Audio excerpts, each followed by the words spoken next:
created it by hand. From mighty mountains to the raging sea, to every leaf on every single tree. It's in the holy book. Just open up and take a look. It's a story for young and old, the greatest story ever told. So lend an ear and you will hear the greatest story. The greatest story.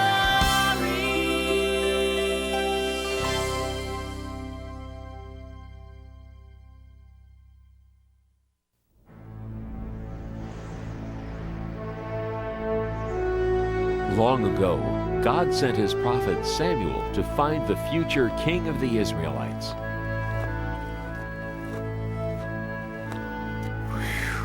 Samuel, go to Jesse's house in Bethlehem. There you will find the new king over all Israel. I wonder who that is.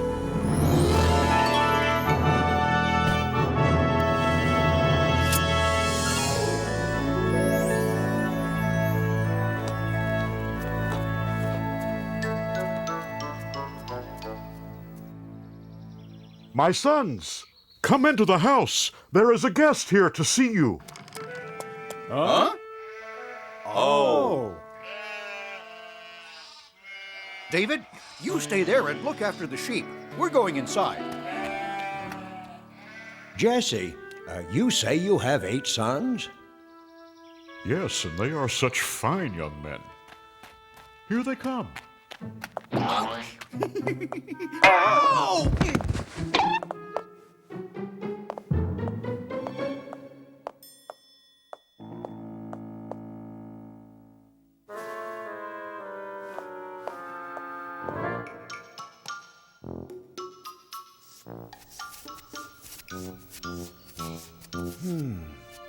Which one could it be? Surely this must be God's chosen one. No, Samuel, you are thinking too much about what he looks like. You must look inside. You must look at his heart. Wait. There are only 7 here. Don't you have another son? Yes, but he is the youngest and the smallest. See him off there guarding the sheep? Him? No, it couldn't be him. Could it? Thank you. I will leave now.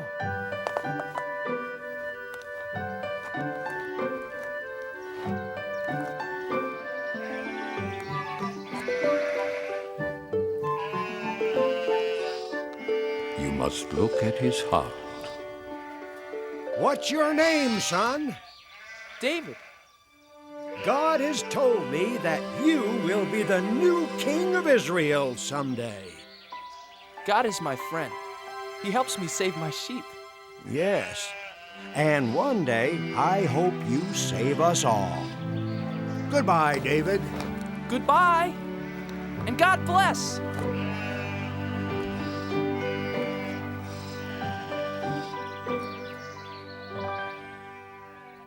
David's 3 older brothers were called away. David, come over here and pray with me as I bless the men of the family for battle. To go fight for the people of Israel. Eliab, Abinadab, Shammah, may the Lord bless you and keep you, and bring you safely home from battle. But Father, What, son? you didn't bless me. I want to fight for Israel. Don't worry about us, Father. We're old enough. And strong enough. We can hardly wait to fight the enemy of God's chosen people, the evil Philistines. We'll win and be home before you know it, David.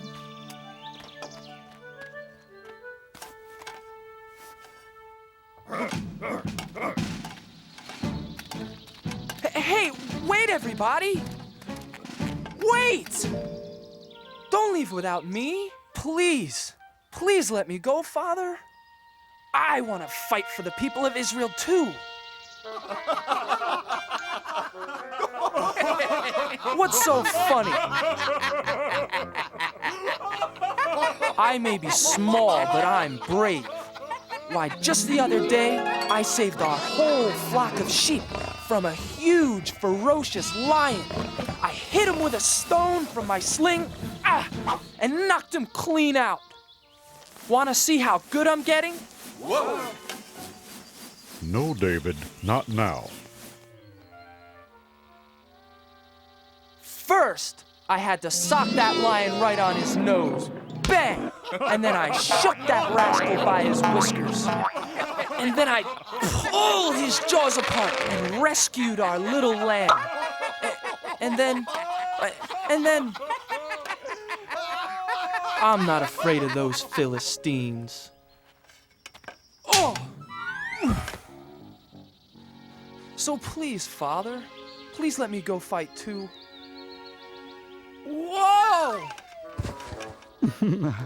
Guarding sheep isn't exactly the same as fighting the big bad Philistines, little David. Stay home, little brother. Father needs your help to watch over the sheep, and Father can watch over you. Grow up, little lamb. You may be brave enough to fight, but you're just too little.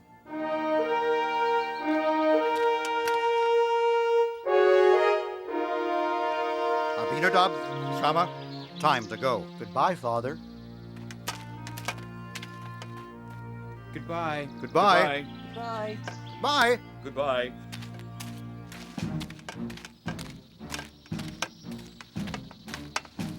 Someday I'll go to battle for the people of Israel, Father. Someday.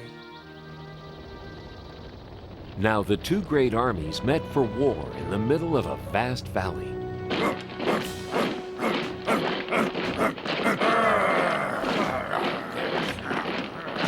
King Saul led the army of Israelites.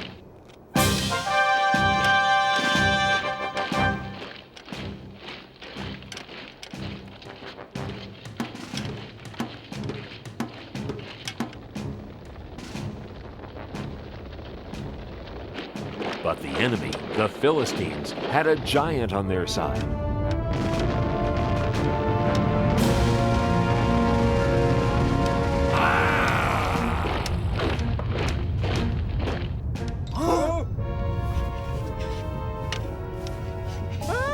The giant came marching across the valley toward the army of the Israelites. His legs were as big as tree trunks, his arms were strong as iron, and his steps made the whole earth tremble.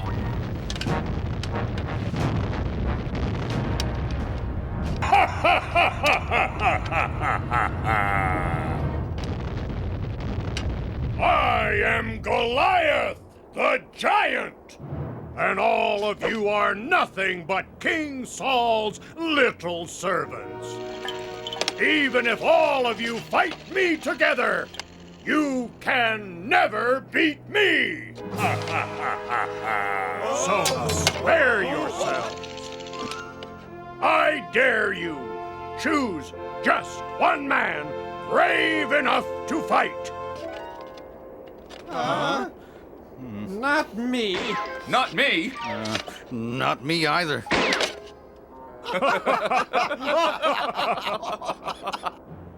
Just one man. If he beats me, all of my men will be your servants.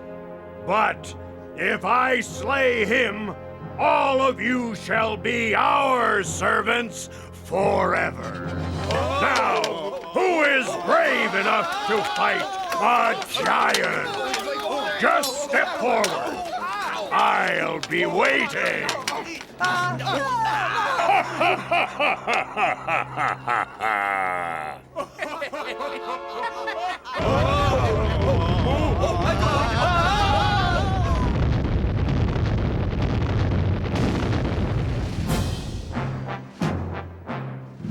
Every morning and evening for 40 days, Goliath marched to the center of the valley and gave his great battle cry.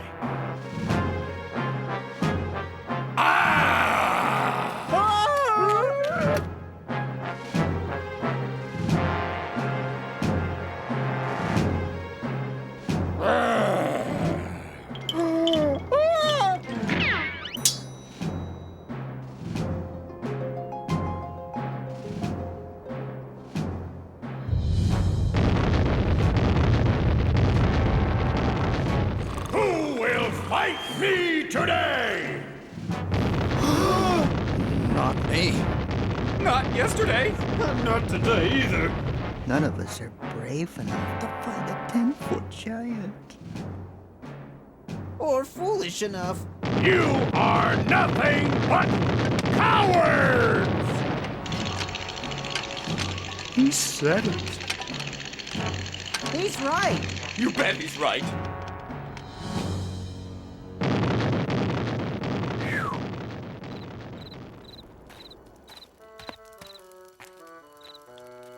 Well, what do my brothers think? Could I?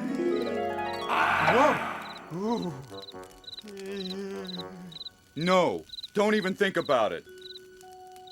I'll try to... You're not risking your life for him. Maybe I'll. Neither are you, Eliab. It's not worth it. Not even to marry King Saul's daughter. Oh, but wouldn't it be great? Being rewarded with the princess's hand in marriage for beating the giant?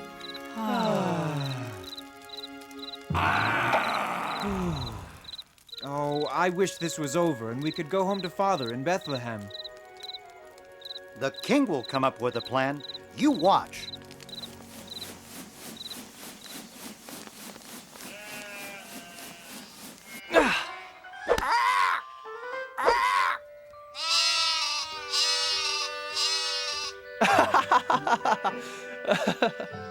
Bet I can get 5 in a row.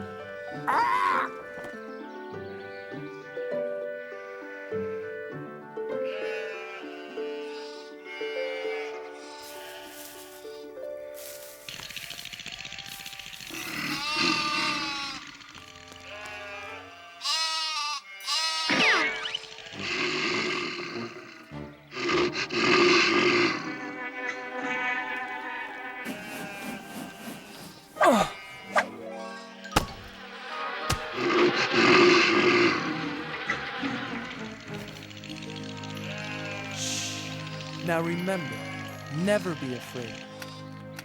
David, that was a good shot, son. Did you see that, Father? Maybe now you let me go join the army and fight with King Saul and the Israelites.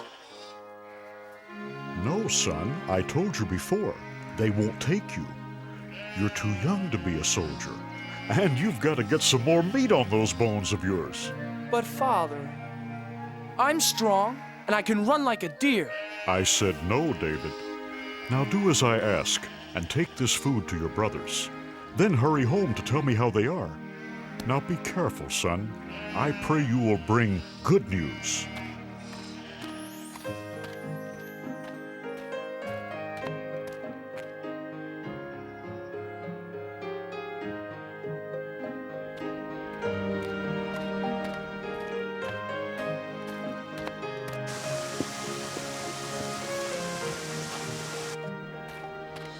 Who will fight me today?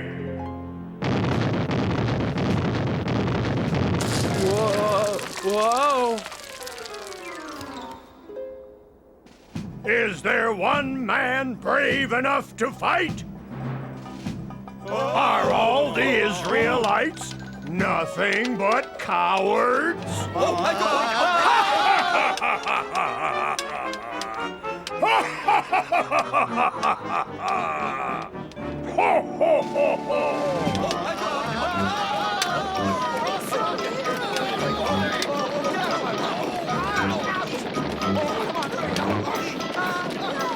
Eliab! Abinadab! Shammah, what are you doing? Why are you running away? You'd better run yourself. If you know what's good for you. Watch out, boy! But who is that? It's Goliath, the giant. He's the champion for the Philistines against the people of Israel. But why won't anyone fight back? What do you mean? Look at him. He's too strong. He's over 10 feet tall. None of us could even lift his spear. But what about King Saul? King Saul will give a rich reward to the man who slays that giant. He'll even let him marry his own daughter. And none of you are brave enough to try? No, because none of us want to die for no reason.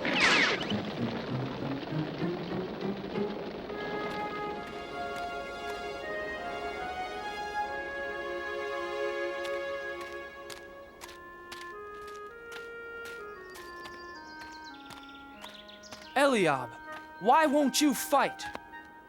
Abinadab, why are you afraid? Shammah, are you afraid of the giant too? All the soldiers are afraid, little David. Yes, little brother. Aren't you afraid too? You're too young to be here at all, David. Yes, little brother. Go home and take care of sheep where it's safe. No, I can't. Someone has to fight Goliath. But who? Everyone here is afraid. I'll fight the giant. I'm not afraid. You? Yes. God is stronger than Goliath. And God will help me. Go tell King Saul, I'm not afraid.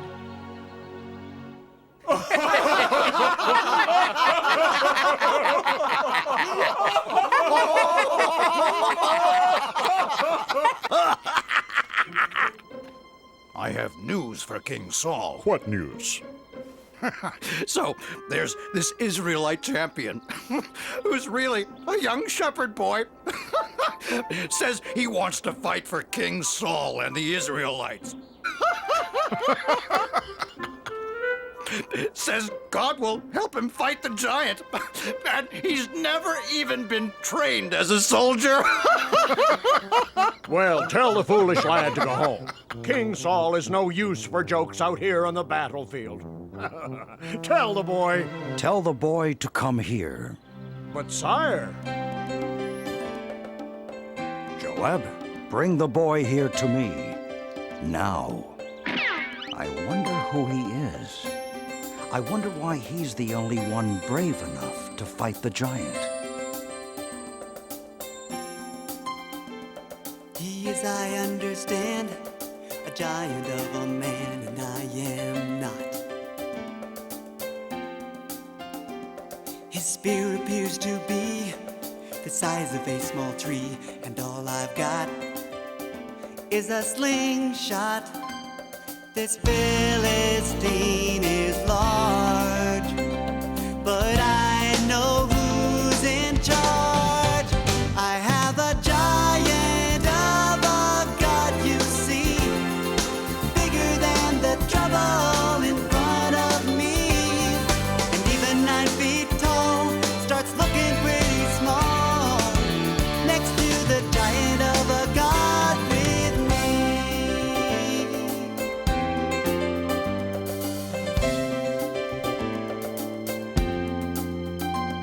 I fought the roaring lion, sent the wolves home crying every time.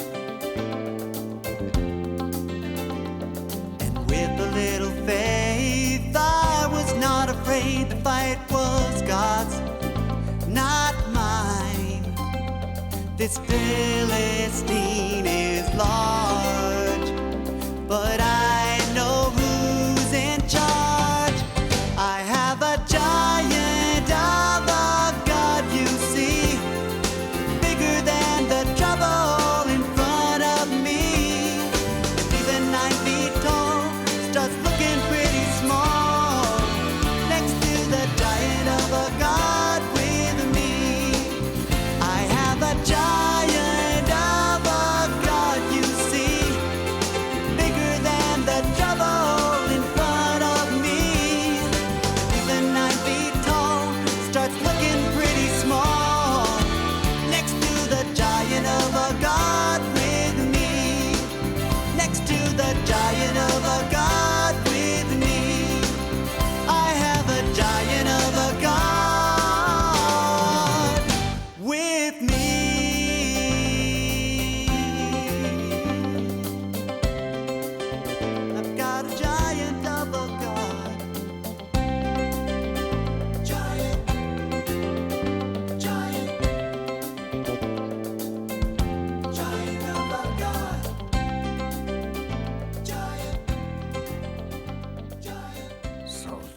the little hero?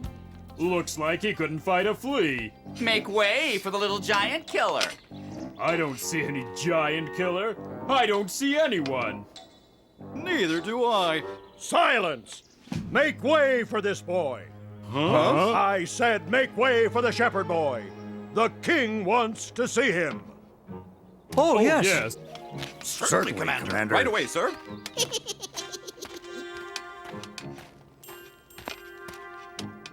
Your Majesty, I am... Silence! Let the boy speak. Please, sir, don't be afraid of the giant. With God's help, I'll fight him for you. I'll fight Goliath for you and for all of the people of Israel. But how can a boy like you fight Goliath? You can't match him in size or strength or skill, my boy. Why, you've never even been trained for battle. It's true, Your Majesty. I am young and small. But God will make me strong. If God saves my sheep, God will save me from this giant. Now let me fight the giant for you and the people of Israel. Yes, little David. And may God be with you.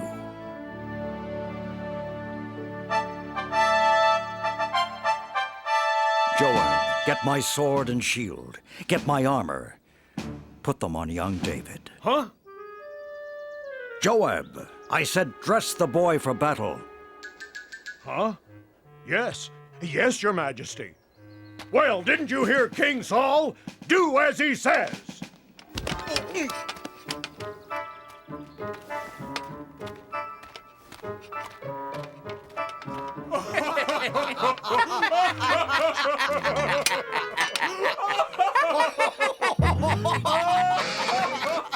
I can hardly pick up your sword, Your Majesty. And your shield is much too heavy for me.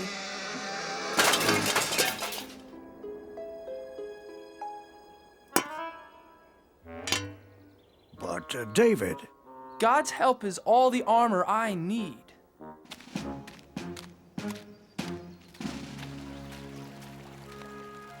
Please help me, God. Help me fight Goliath the giant for the people of Israel. Can you hear me, Goliath the giant? I am ready to fight.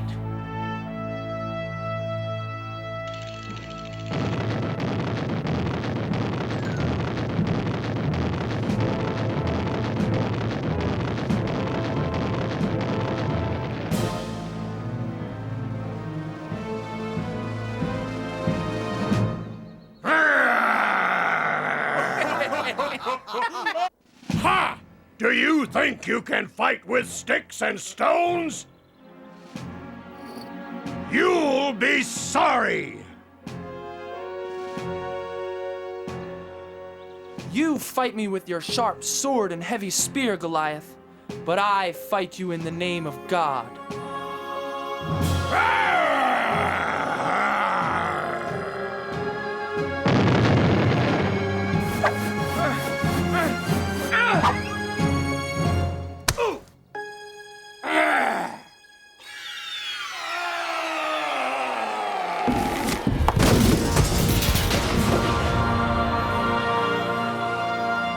Goliath! He's dead! Hooray!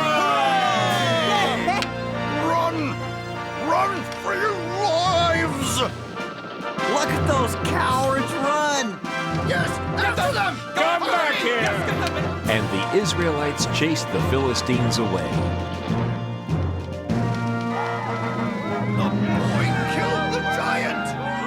Goliath is dead! Where is the boy?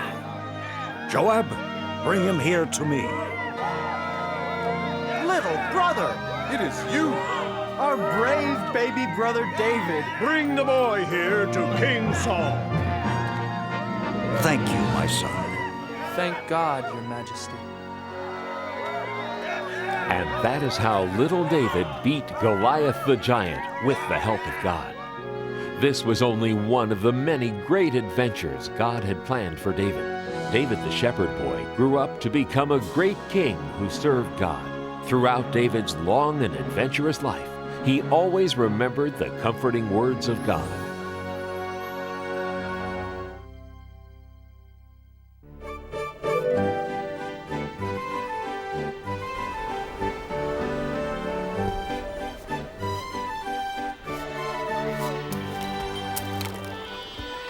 In the land of Israel, there was a prophet named Jonah.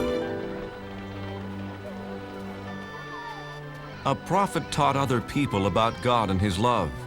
Jonah told his friends and neighbors that God loved all people. And like God, Jonah tried to love all people and all creatures.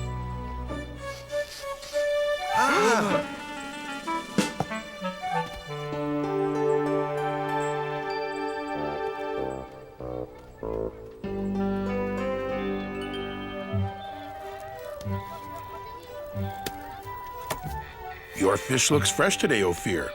Yes, Jonah, the freshest you will ever meet or eat.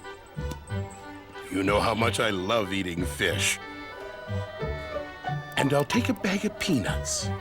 I see someone just as hungry as I am.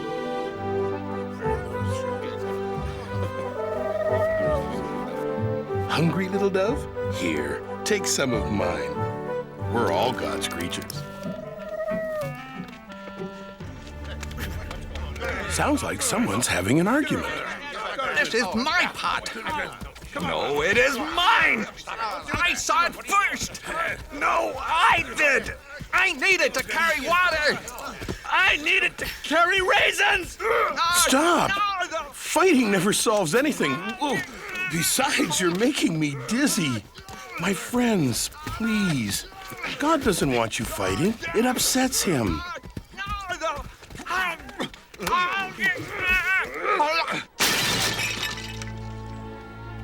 Now neither of you gets the pot. You were acting badly, just like someone from the city of Nineveh. Do you want God to think we act like the Ninevites? No! No, Jonah. Sorry, Jonah.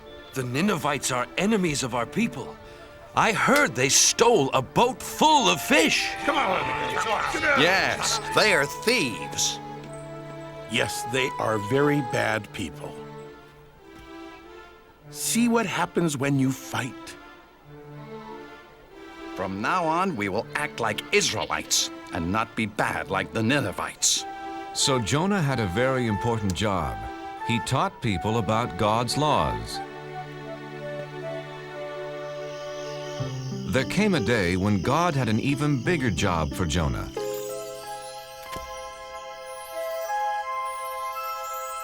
Hello, Jonah. God, it's nice to hear your voice. I have an important job for you. What is it? I will do anything for you. There are some people who are not obeying my laws, Jonah. Look what they're doing.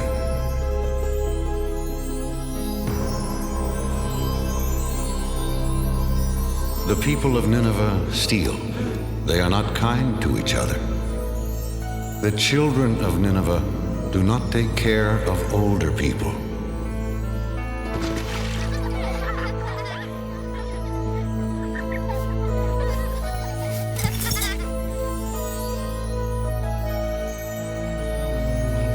Others are lazy.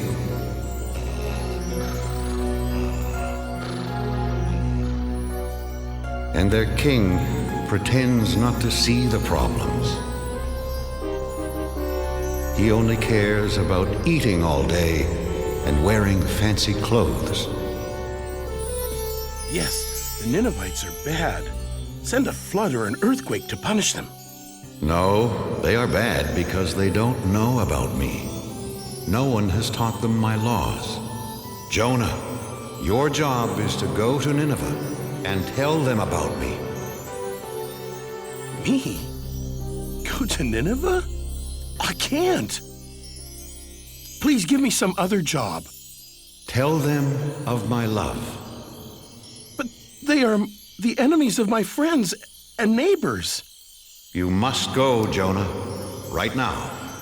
In 40 days, I will punish them for being bad. But if you're going to punish them, why should I go tell them about you at all? I don't understand.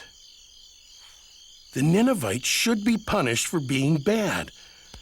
But what if I tell them all about God and they change? Then maybe God won't punish them. I can't do something to help my enemies. Jonah was so confused, he asked his friends what he should do. You know, it's funny, Jonah. Usually, we come to you with questions. This time, I want to know what you think.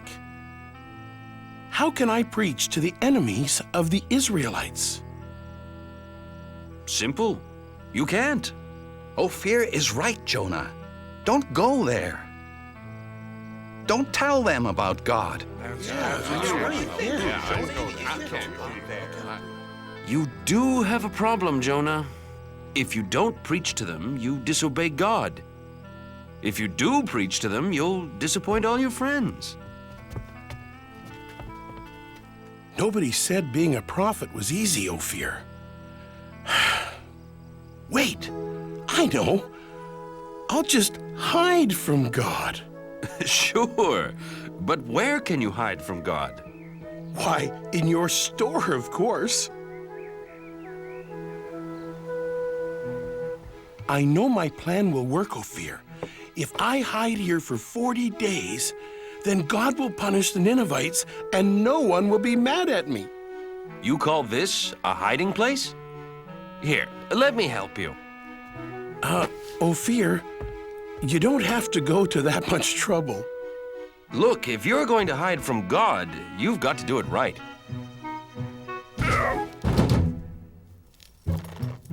There!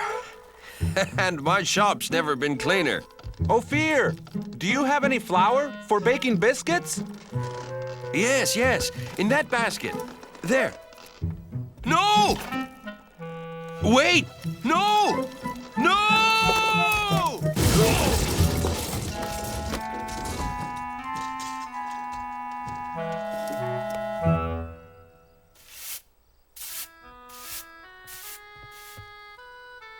Now that everything's cleaned up, goodbye, Ophir.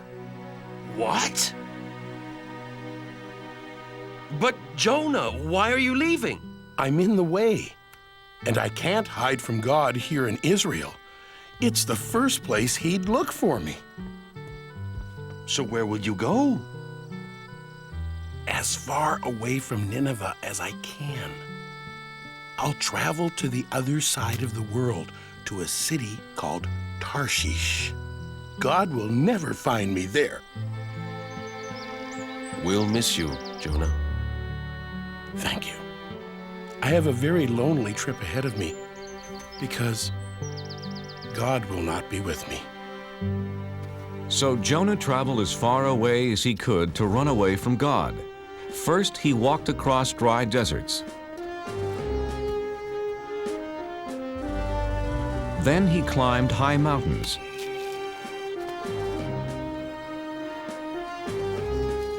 He finally came to the town of Joppa and found a ship that was going to sail for Tarshish.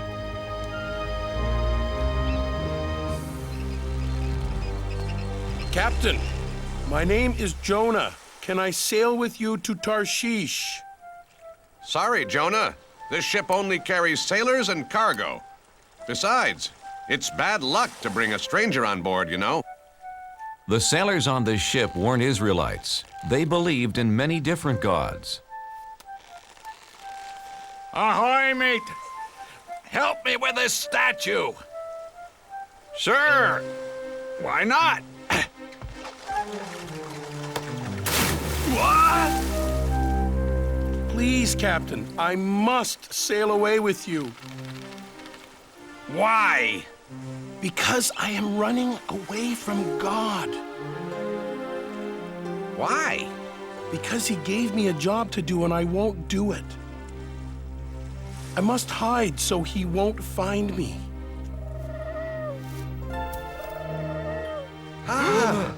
Did you see that? A dove. He flew right to Jonah. A dove is a sign of good luck, Captain. Very good luck. With Jonah on board, we will have safe passage. They're right. Welcome aboard, Jonah.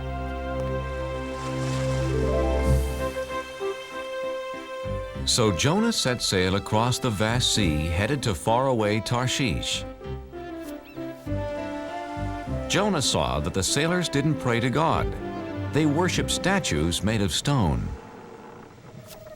Excuse me, what are you doing?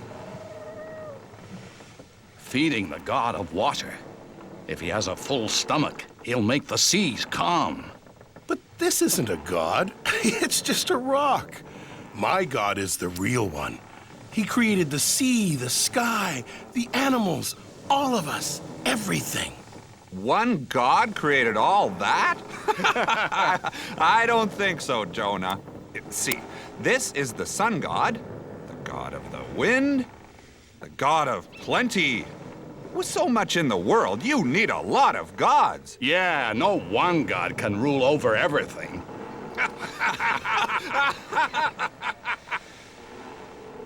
Yes, God does. He is the one and only God. Well then, if he is so wonderful, why are you running away from him? He wants me to go to Nineveh and tell them about him. But they are the enemies of my people, and we'd be better off without them.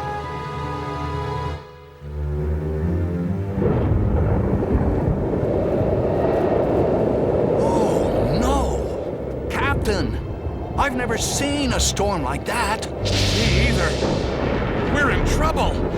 Whoa!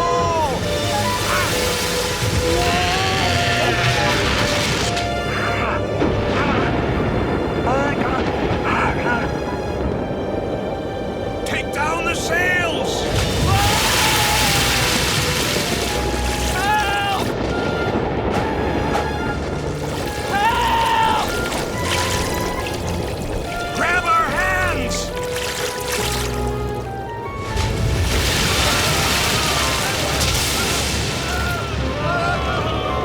Men!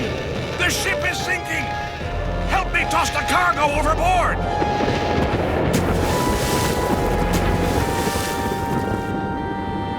Good.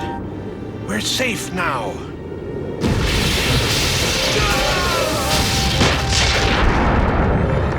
No! Nothing can save our ship. Wait! What about the gods? Quick, everyone pray to the gods!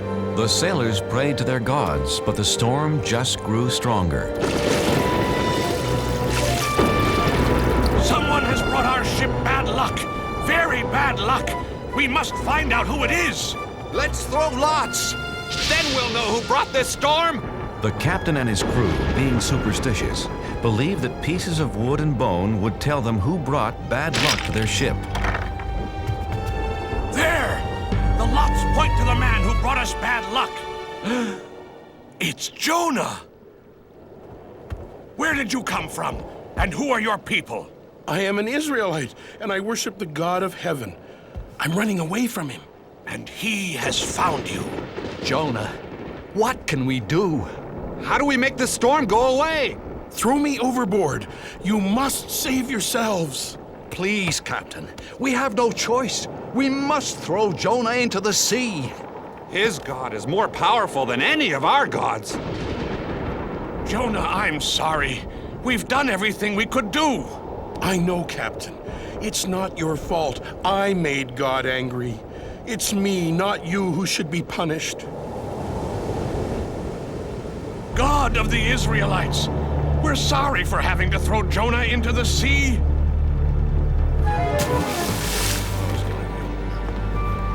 Poor Jonah.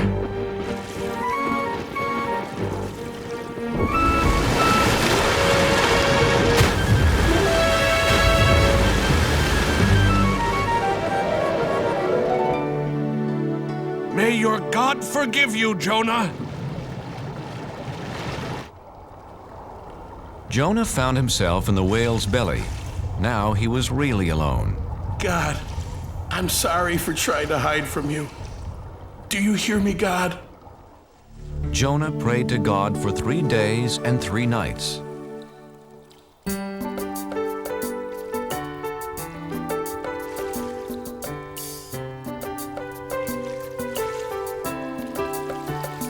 It's so dark inside this well, and I'm lost at the bottom of the sea.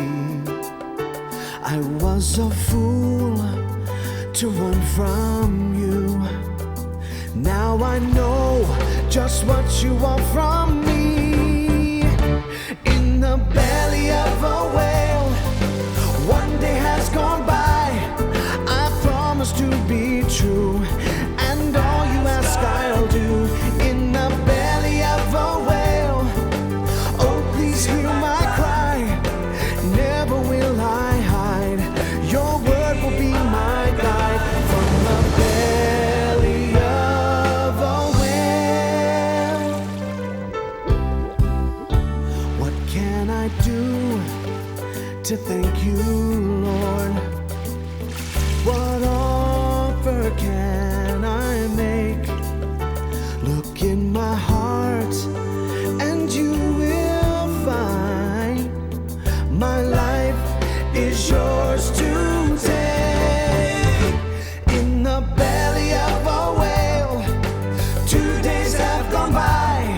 I promise to be true, and all you ask I'll do. In the belly of a whale, can you hear my cry? Never will I hide. Your word will be my guide. From the belly of a whale, now I can feel you near. I know that you are here. You have heard my plea and come to set me free. Set me free. In the belly of a whale, 3 days have gone by. I promise to be true, and all you ask I'll do. In the belly of a whale, I know you hear my cry. Never will I hide. Your word will be my guide. From the belly of, from the belly of a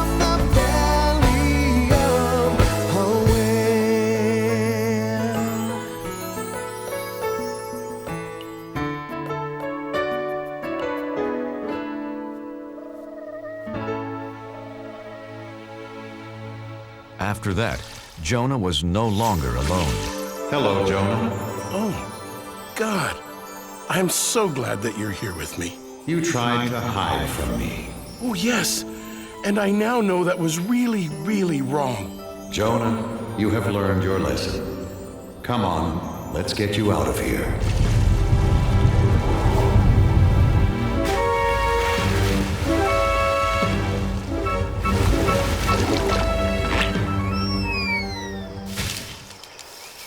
Jonah, Nineveh is behind that hill.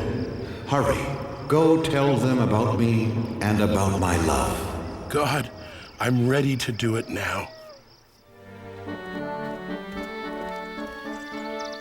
So Jonah went to Nineveh. And what he had to say was so wonderful. All of the people listened. They believed, and best of all, they changed. God says we shouldn't steal from each other. We are all brothers and sisters in this world. Would you steal from your own family? God says we shouldn't hurt anyone weaker than us. Since we are all God's children, we should protect each other. Children, stop. God says we should honor our elders. Don't forget, they helped raise us and looked after us. Even the children were changed, and they gathered around Jonah just like sheep around their shepherd.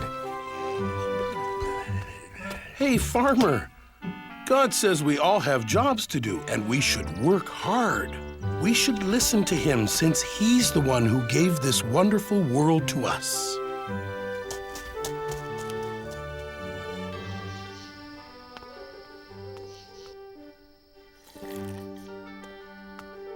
O King of the Ninevites, this is no way to lead your people. God tells us to care for one another. Ha! Why should I care what your God thinks? Because he is going to punish everyone in this city for being bad. Nineveh will be like this grape. Please believe me, King of the Ninevites. I was sent by the one and the only God. You only have a few days. I do believe you, Jonah. Then know his love and obey his laws. That's all he wants. Jonah told the king all about God's laws. My people, people of Nineveh, hear me. For 1 week, all of us must fast. No one will eat anything for 7 days, and all of us will wear rags. If we do this, we will show Jonah's God how sorry we are for acting so badly. After Jonah told the Ninevites about God and his laws, they changed their ways. Jonah then left the city. He sat on a hill above Nineveh to watch God punish them. Jonah, I'm proud of you. The Ninevites have changed their ways. But aren't you still going to punish them? I am not going to punish anyone, Jonah. But God, they are such bad people. Shouldn't they be punished? They have heard my voice through you, Jonah, and have changed their hearts. I love them as I love the Israelites, as I love all people. I was afraid of this. I saved the enemies of my people. Go home, Jonah. It will be okay. No, wait! Please, God. I am more confused than ever. Jonah didn't know what to do, where to go. He just started walking into the desert. Unfortunately, the desert was hot and he didn't have any food.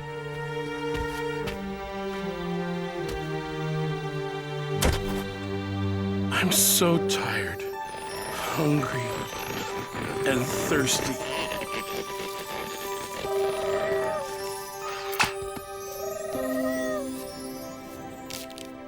Thank you, God. Thank you for this plant and for saving me. The next morning, the plant was dead, and Jonah was mad. He was mad because God let a worm destroy the plant. Jonah, why are you angry? You let this wonderful plant die that gave me food and shelter, like you took away my hope yesterday when you didn't punish the Ninevites. You're mad because the plant is dead. You cared more about this small plant than the whole city of Nineveh, but you didn't do anything to keep it alive. So? How do you think I'd feel if I punished all the people of Nineveh? There are men, women, and children that I made and cared for over many years. They never knew or loved me until you came. Shouldn't I still care about them? Yes. Yes, you should. Go home and tell your friends about Nineveh and the plant. So Jonah went home. I can't wait to see my friends and eat all my favorite foods. Except for one food. It's going to be a long time before I eat fish again. Jonah was accepted back by his friends, and he spent the rest of his life teaching about God's laws, and especially about God's love.